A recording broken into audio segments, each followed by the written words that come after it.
Welcome to the Calculus, a collection of micro lectures, video lessons, and sample exercises. Let's compute the antiderivative of this given exponential function using the substitution rule.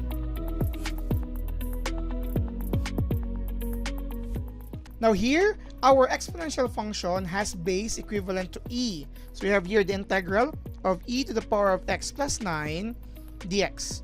For some cases, this is very easy to answer using the chain rule, and even here for substitution rule. But let's of course show how it is done using the substitution rule as a basis or foundation for some of the examples later on.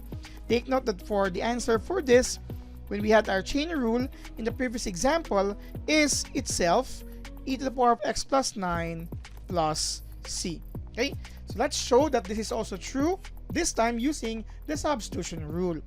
We would like to let the exponent be equal to u so that we can have here the integral of e to the power of u. And then your dx would then be expressed in terms of u.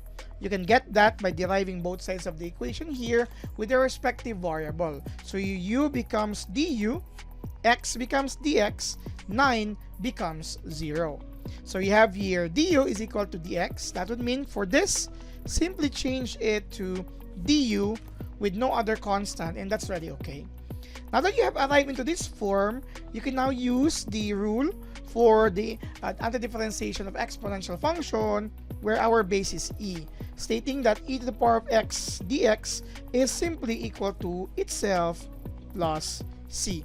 It did not change, or it will not change its expression. So for this case here, you will have here e to the power of u plus c. But again, our u is expressed as a representative of a binomial expression x plus 9.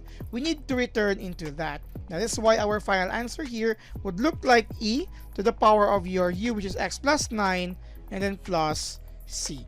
This is then the answer for this item, which is similar to the answer when we had our chain rule in the previous video. This may seem again easier to look at, but this is the foundation for the rest of the examples later on. So please follow this one here and use this. And of course, when you're using chain rule or substitution rule, you will get the same result. It's now up to you which you will be using. So what are you waiting for? Subscribe now!